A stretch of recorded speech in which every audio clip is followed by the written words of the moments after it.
Hey everyone, Shamim here and welcome back to another video here on FIFA 20. In today's video we're going to be looking at the top 5 tips and hints I have got for making and saving money on FIFA 20 career modes. First of all, we're going to be looking at one that I use quite a lot, and that is player trade. So first of all, you find the player you want. Let's go straight into here. I think it's Leandros, I can never pronounce his surname, Sturgiu or something like that. Now, essentially, this guy does have a potential of 85, so he's a player we would like to very much get a hold of. So, we're going to go in, we're going to offer Corey Roberts. He's a player that we know is not good enough for us, and a player that doesn't have a great potential.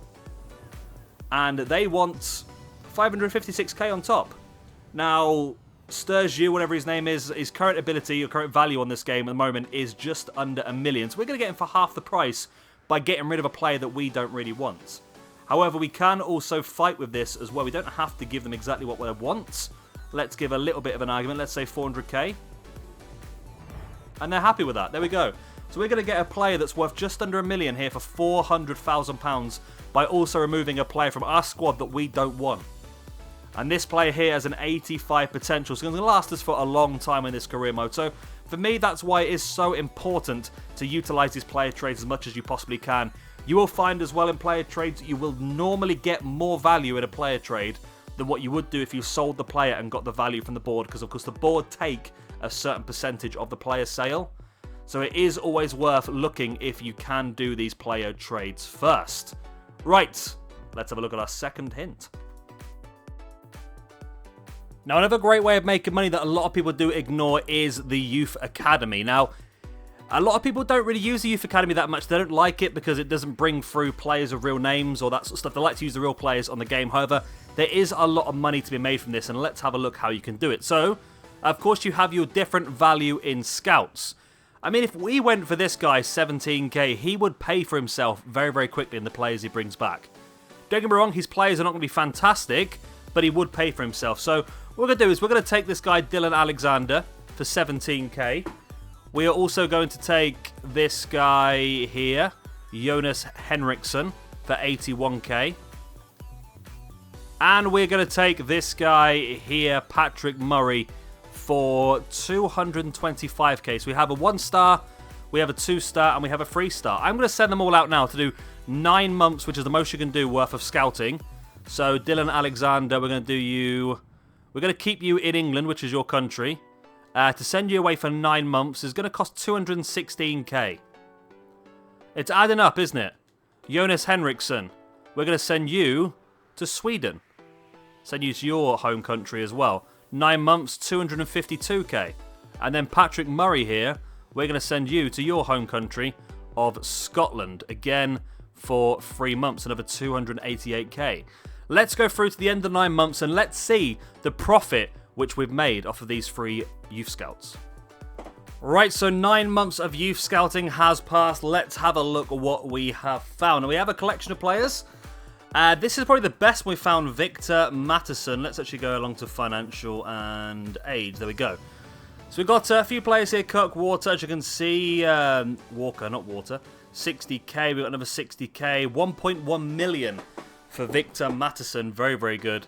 625 for Arthur McCutcheon, 500k for Linkvist, got 60k here again, another 150k, another 160k, so a lot of money just there.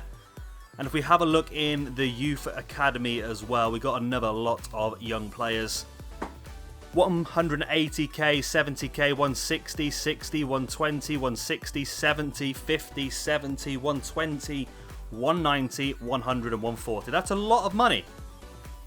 So essentially, in Scotland, we invested 513k. That was in the scout and in the scouting for 9 months.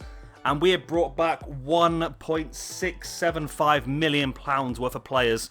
And those are just the ones I kept. I got rid of a lot that I didn't think were good enough. So that gives us a profit on the Scottish scout of 1.162 million. So a lot of money in the value that he's brought back.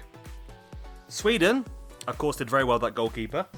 Sweden, we invested 333k in the scout and the scouting. In the time he was away, he brought back 2.14 million worth of players, which is a profit of 1.807 million. And finally, the English Scout did not do as well.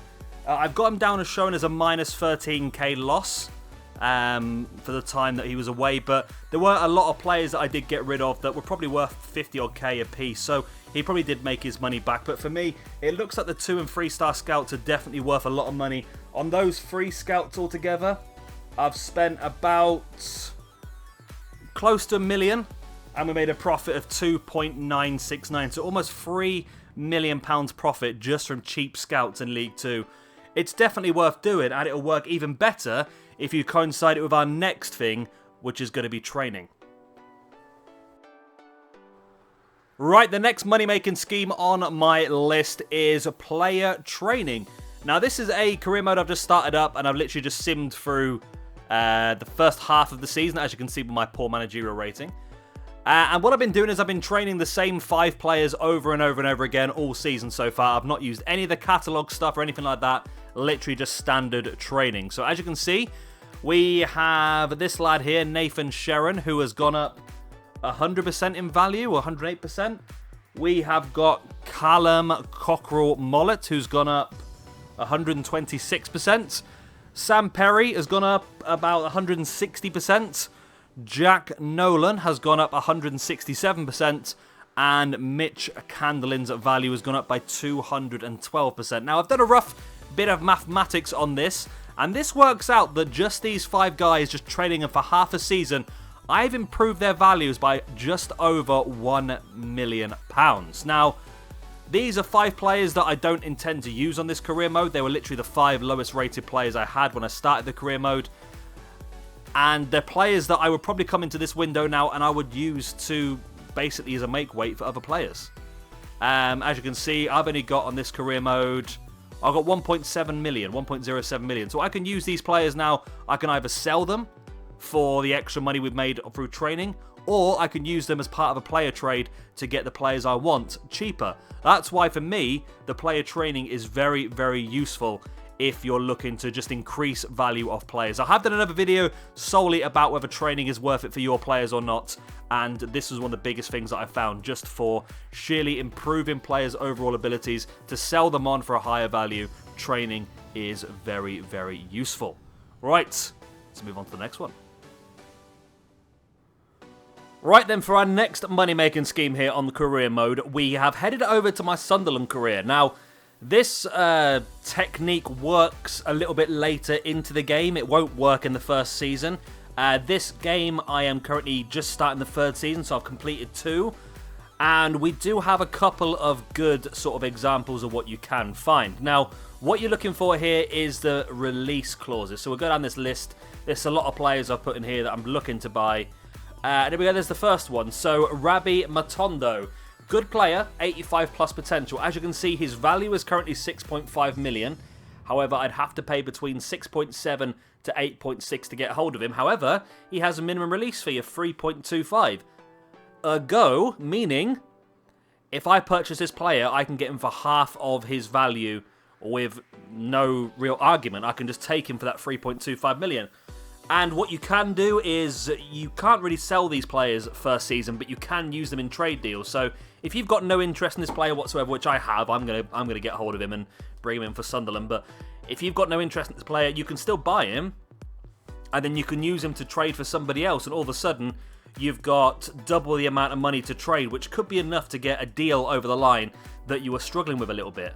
And it's not just him, you'll find others as well as we go along. Taego Jallo here, for example, he's worth 8 million, between 8.9 and 12.4 to get a hold of him. We can get him for 4.8 on the release fee. Not bad at all. And I think there we go. That's one of the best ones I think I found.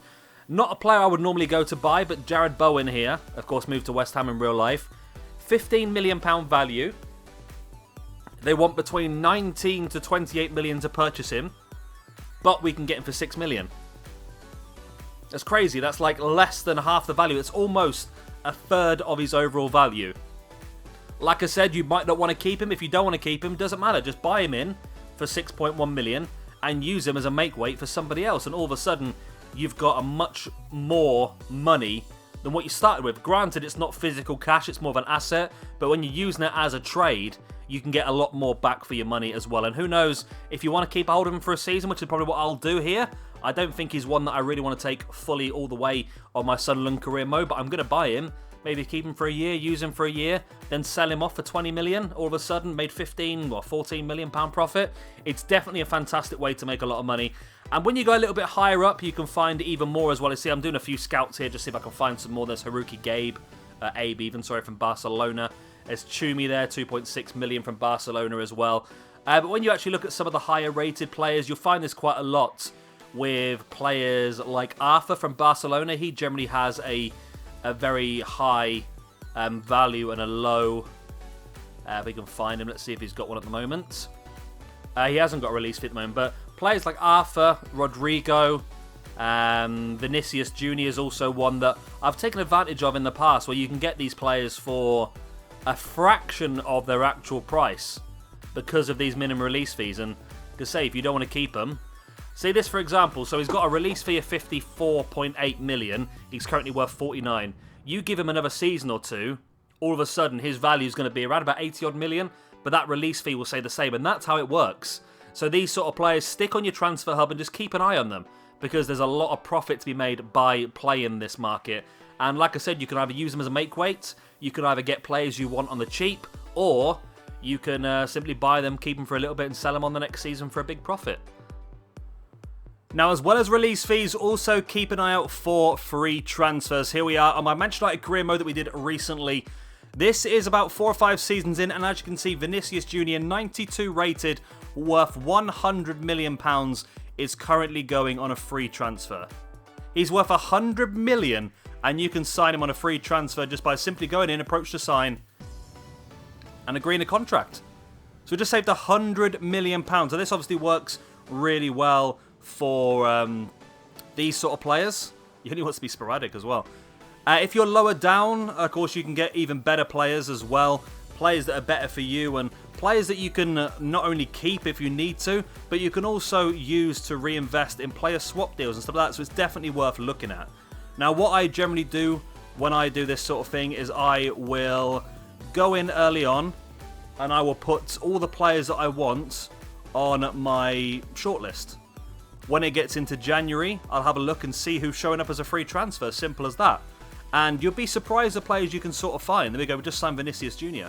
If you look at my Manchester United career mode, I think, if I remember correctly, I think Mbappe, Dembele, Jimenez, there was lots of these players were free transfers, because it was just crazy. I think Rodrigo was as well.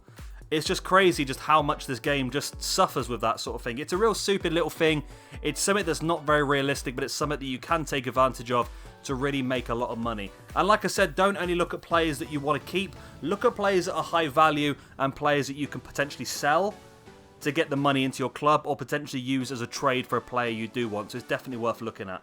One thing to remember though is that only players, I think it's 23 and over, will be able to be taken on a free transfer. Any players under the age of 23 will not be available. So you have to keep that in mind. You can't get players like Vinicius earlier on in the game. You have to wait until they hit that. And that's to do with its real life age, contracty sort of stuff. You know, all the weird stuff. Anyway, let's move on.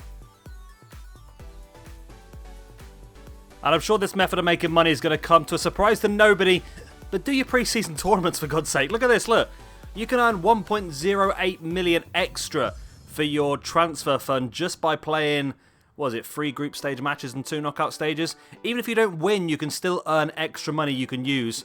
And it's very useful, especially if you are, like me, for example, you've taken over quite a poor team in Oldham Athletic. You only have £1 million to spend, so that extra money can make all the difference and bring in another fantastic young player.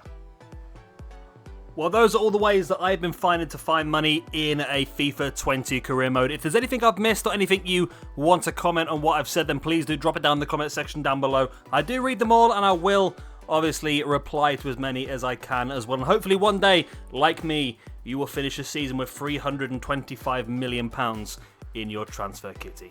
I've been Shabba Gamer. If you have enjoyed this video, please hit a like, and of course subscribe if you would like to see some more. And I'll see you all very soon. Bye.